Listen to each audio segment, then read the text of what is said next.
Ok, chicos, sean ustedes bienvenidos a esta nueva parte de la crisis de la escolástica centrada en el pensamiento de Guillermo de Ockham. Vamos a hablar en este momento sobre el análisis del pensamiento, es decir, cómo, del conocimiento, pero cómo este personaje abordaba el conocimiento. Entonces, si en San Agustín había explicado el tema del conocimiento con la doctrina de la iluminación, ¿sí? De la iluminación, es decir, Dios que ilumina al hombre, de una inspiración platónica, obvio, y Santo Tomás lo había hecho de la teoría de la abstracción, ¿sí? De abstraer, de la sensación, abstraer el conocimiento, obviamente desde una corriente aristotélica. En ambos casos, es decir, desde San Agustín con la iluminación y desde Santo Tomás con la abstracción, en ambos casos se representa el conocimiento de la esencia, es decir, dejando al margen lo que es individual y la particularidad del objeto conocido.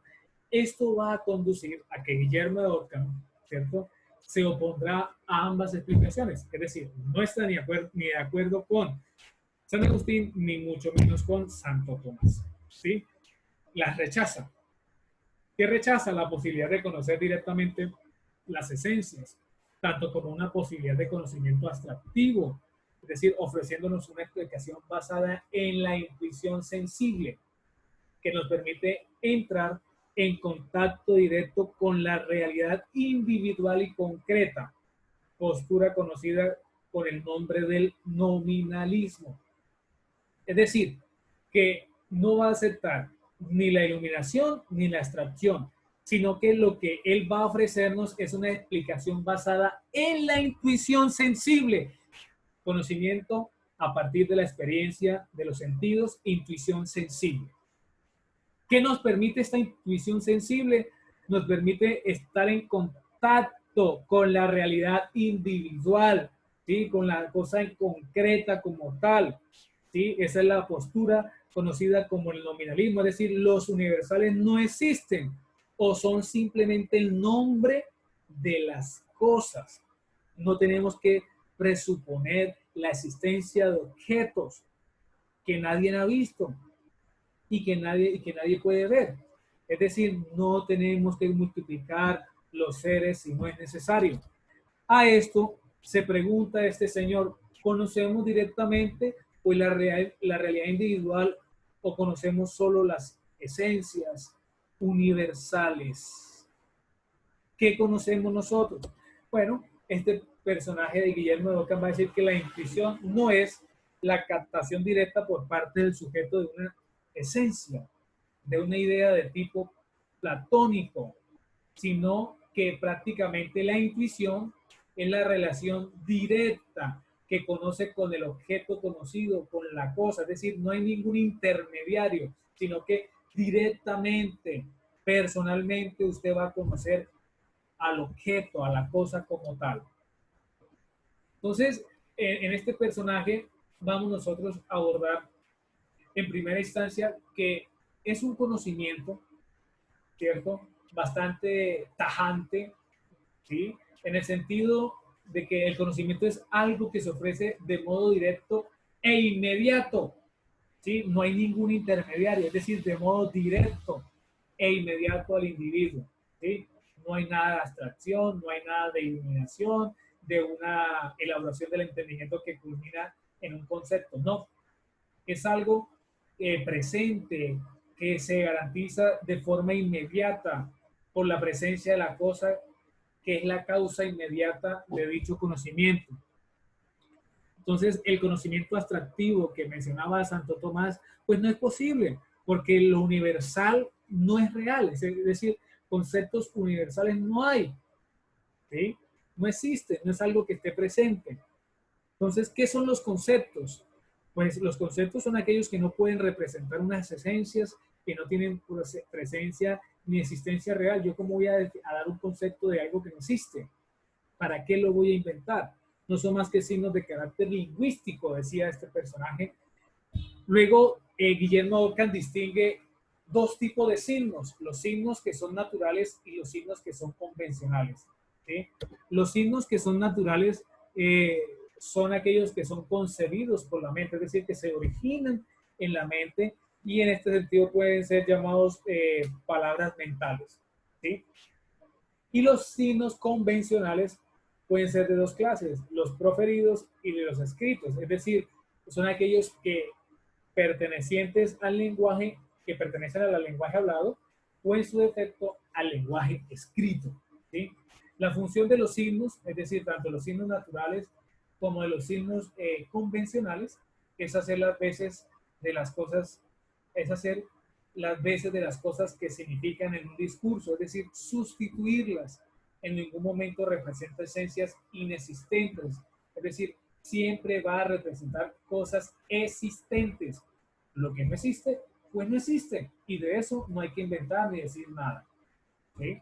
Entonces, este conocimiento del gran Guillermo de Ockham es el rechazo a lo que planteaba Santo Tomás, es el rechazo a lo que hablaba San Agustín, es decir, va asociado a la modificación de los presupuestos lógicos que se pueden captar desde un discurso filosófico, es decir, las palabras, lo que usted escribe, lo que usted redacta, lo que usted habla, pues obviamente todo eso tiene que estar concatenado, es decir, unido en coherencia y en no contradicciones como hablábamos en la videoclase anterior. Frente a esto, es lo que este personaje elabora una propuesta metodológica en su principio de economía. Y ese principio de economía también es llamado como la navaja de Ockham. ¿Qué va a ser la navaja de Ockham? Bueno, la navaja de Ockham, como habíamos mencionado, es si los universales son evidentes, todo el mundo debería tener claro de que existen. O en su defecto, si los universales nadie los ha podido ver, es porque estos elementos fundamentales del ser no existen, y si acaso tal tienen el nombre, ¿sí?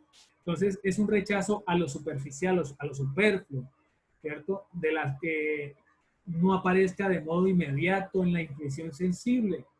Es un rechazo a eso, porque lo que tiene que aparecer directamente, ¿cierto? Es a partir de la intuición sensible. Si no aparece inmediatamente, rechazado.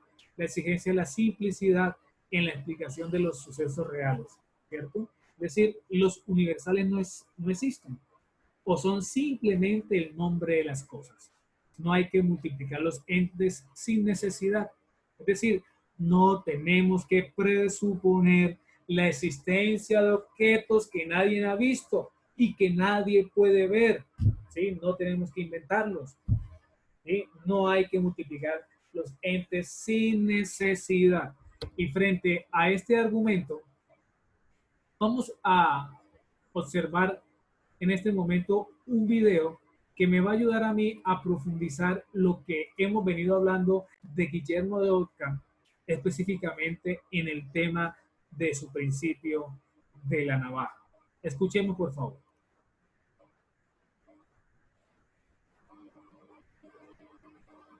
Guillermo de Ockham fue un fraile franciscano y un filósofo inglés más o menos conflictivo para su tiempo. Le gustaba la simplicidad, así que al enfrentarse al pensamiento platónico aplicó un principio de reducción en el que eliminó varias entidades matemáticas e ideas. Los escolásticos, miembros de la escuela filosófica de ese periodo, la Edad Media, decían de él: afeita como una navaja las barbas de Platón. De ahí que el principio del que hablaremos hoy se denomine la navaja de Ockham. Ockham escribió muchas obras en varias materias, pero es más bien conocida por una máxima que ni se encuentra en sus obras y que tampoco dijo nunca: los entes no deben multiplicarse sin necesidad. Y así como Maquiavelo tampoco dijo el fin justifica los medios, Ockham aseveró algo muy parecido pero diferente en sustancia: es vano hacer con más lo que se puede hacer con menos. Esto es un principio económico básico. Por ejemplo, si vamos a construir un muro, necesitamos un depósito pequeño para hacer la mezcla de cemento. No necesitamos un camión mezcladora. No es necesario usar un cañón para matar una mosca. Sería igual de estúpido que utilizar una camioneta sub 4x4 con 3 filas de asiento para que una sola persona vaya al trabajo. Mejor anda en bicicleta. He aquí la primera aproximación, aunque es meramente superficial. La verdad es que este principio tiene muchas implicancias en otras áreas del conocimiento. En el terreno de la ciencia podemos interpretar el enunciado de la siguiente manera: si tenemos dos explicaciones para un mismo fenómeno y ambas nos traen las mismas consecuencias, entonces debemos preferir siempre la explicación más sencilla. Esto, por supuesto, no quiere decir que la explicación más sencilla sea necesariamente la correcta. Lo que nos dice la navaja de Ockham, o el principio de la parsimonia, también se le conoce así, es que ante la incertidumbre debemos ser prácticos, pues la mayoría de veces lo más sencillo o lo más armónico suele ser lo verdadero, pero a veces no. A principios del siglo XX, Albert Einstein consigue darle un gran empujón a la ciencia simplificando y unificando la teoría de la gravitación de Newton y el electromagnetismo en una explicación más o menos sencilla sobre las fuerzas que rigen el universo. Pero casi en paralelo aparece la mecánica cuántica y le dice a Einstein: mira, no era tan fácil, porque lo que dices en tu tratado solo funciona para planetas y para objetos medianos, pero en un nivel de partículas subatómicas todo es muy diferente. Así que por consiguiente la ciencia no puede tomar la navaja de Ockham como una verdad plena. De hecho, hacerlo sería ir en contra de uno de los principios científicos, que es el cuestionamiento. Y es que después de todo, quizás el universo siempre fue caótico y nosotros, por nuestra naturaleza, creemos que tiene un orden o una armonía. Sin embargo, en lo personal me parece que el mayor valor que adquiere la máxima de Ockham está en el plano del análisis lógico. Para Ockham, la lógica trabaja en términos o conceptos. Es un producto de la mente, a diferencia de la ciencia que se ocupa de estados físicos. Es por eso que la realidad del universo existente puede llegar a contradecir el orden y la armonía de las concepciones humanas. El universo, en resumen, es más grande y contradictorio de lo que tu mente está dispuesta a aceptar. Así pues, en el análisis lógico, según Bertrand Russell, interpretamos la navaja de Ockham así: si todo puede ser interpretado sin dar por supuesto este o aquel ente hipotético, no hay razón para suponerlo. Por ejemplo, estamos viendo un partido de fútbol de nuestra selección, de cualquiera menos de Perú, porque nunca gana. De pronto, la estrella del equipo entra en el campo de juego y se resbala y se lesiona. Tenemos tres hipótesis: 1, que el césped estaba húmedo; 2, que el césped había sido humedecido adrede por el jardinero para perjudicar al jugador; 3, que el césped fue humedecido por el jardinero para perjudicar al jugador porque el equipo contrario le pagó para que lo haga. Las tres hipótesis explican un mismo hecho con las mismas consecuencias: el jugador se lesionó, pero lo que dice Ockham es: ¿para qué considerar tantos factores? El hombre se cayó y punto. Luego, nos encontramos con un ex compañero de escuela al que no vemos en 10 años y nos dice que ahora es arquitecto. Podemos pensar: primero, ha sobornado a un rector para que le dé un título; 2, ha hecho un pacto con el diablo y lo convirtió en arquitecto; 3, estudió. La respuesta sería: estudió. Y agregamos: es lógico, salvo que no haya sido una persona muy honrada. Bueno, que sí.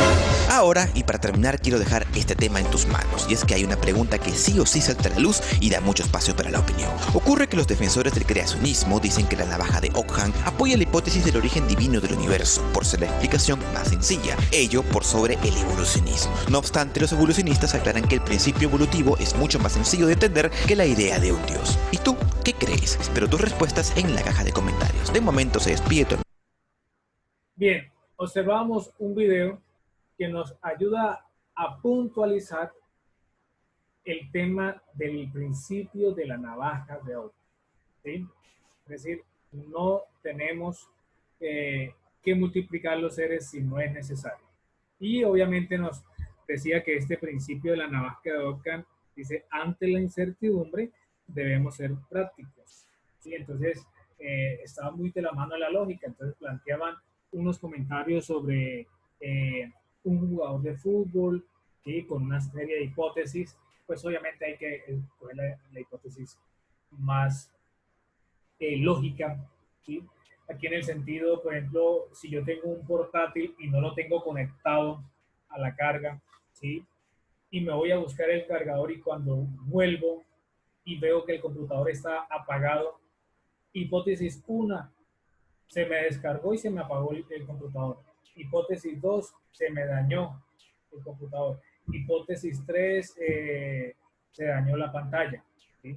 Pues obviamente la más lógica, si yo veo la necesidad y me fui a buscar el cargador, es porque le hace falta carga al computador y obviamente se descargó, ¿sí? Entonces vamos a terminar nuestro encuentro filosófico de Guillermo de Ockham haciendo un resumen, ¿cierto?, a partir de este video, ¿sí? Entonces, por favor, prestémosle mucha atención.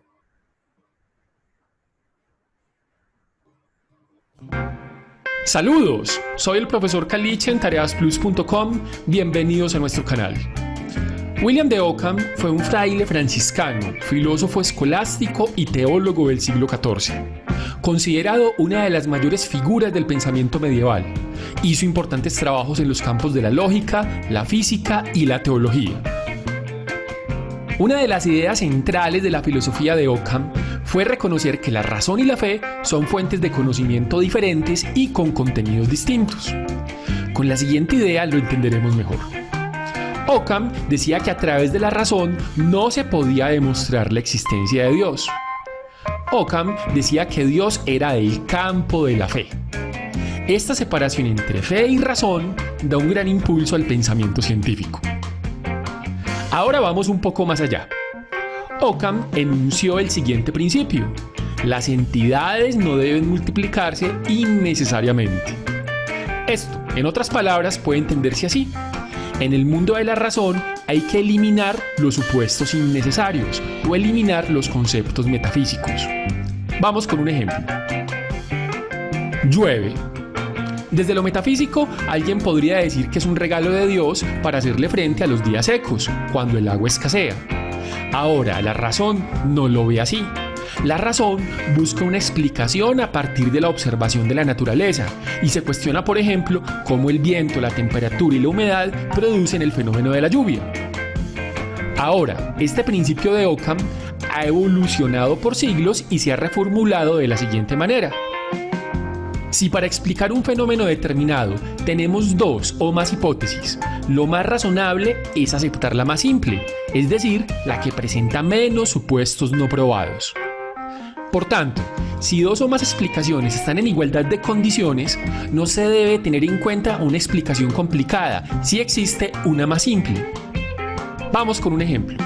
Supongamos que estás viendo este video desde un computador portátil, utilizando como fuente de alimentación la batería del equipo.